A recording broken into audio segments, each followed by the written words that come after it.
There's a ton of posture advice available online. Some of it's really helpful, some of it's not so helpful. The Alexander technique's take on bad posture is that it's caused by our own poor habits. For this video, rather than focusing in on specific movements or situations, I want to give you an awareness of really general habits that we all have which are at the root of our problems.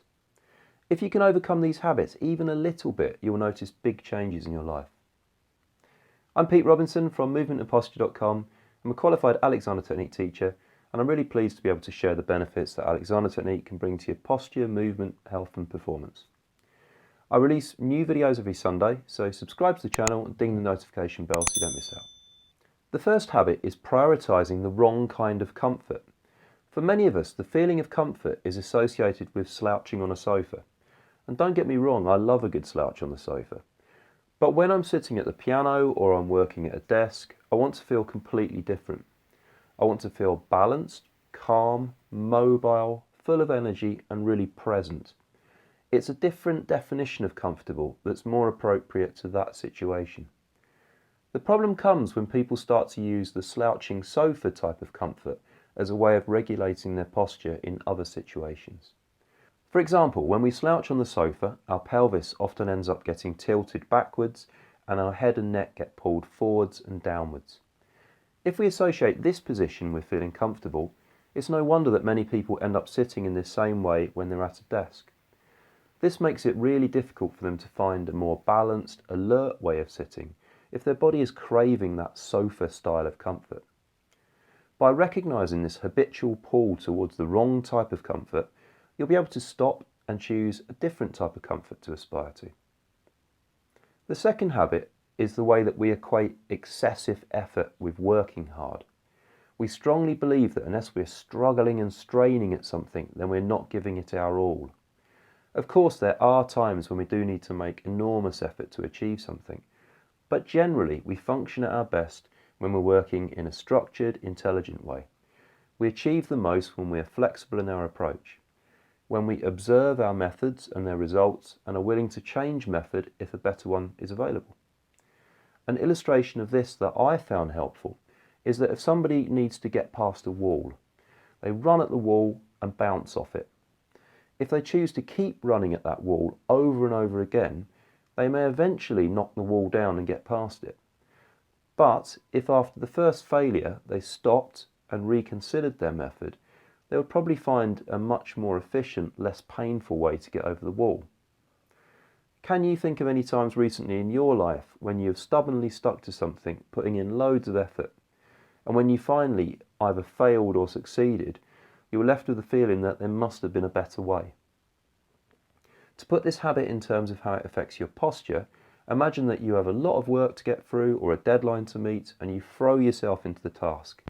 You use maximum effort and speed, you don't take breaks, don't listen to the niggling discomfort or pain coming from your body. Because you are clearly working hard, you feel like you are doing your best. But really, by working in a less frenzied way, you'll probably make less errors, and by sitting and moving in a way that works better for your body, you're much less likely to get stuck into uncomfortable postures and therefore avoid pain and injury and be able to work more efficiently. So next time you're about to throw yourself into working hard at something, question whether you really need to hold all that tension in yourself or whether you could actually make sure that you're in balance, mobile, calm, breathing freely, and that you're choosing the best way of working at that task. The third habit is getting used to discomfort. A huge proportion of the discomfort and pain that we experience in our lives is optional. Our postural pain is just a simple cause and effect. It can all be explained in terms of engineering principles. For example, if your head is freely balanced over your spine, it weighs about 12 pounds or 5.5 kilograms. However, if you poke your neck forwards, the felt weight in the spine increases dramatically.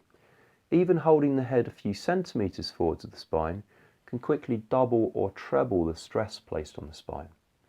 This is bound to cause discomfort, which is likely to lead to pain and even injury or permanent damage to the neck. But most of us just get used to feeling a bit uncomfortable all the time. As time goes by, we accumulate more and more of these aches and pains, and again, just get used to them. The cumulative effect is that our perceived normal state includes a lot of discomfort, which can affect both our physical and mental health. So by changing the attitude to discomfort, you can stop this habit in its tracks. If you feel some discomfort in a part of your body, welcome it as a sign that something's going wrong and needs attention. What you choose to do about the postural issue that the discomfort has made you notice is totally up to you, although I of course recommend the Alexander technique. But the key thing is to break the habit of just ignoring discomfort and treating it as your new normal. So there are 3 things to have a think about. If that sparked your interest, have a look at some of the other videos on the channel. Don't forget to like and subscribe if you haven't already. And as always, drop me a comment below if you have any questions or requests for future video topics. Bye for now.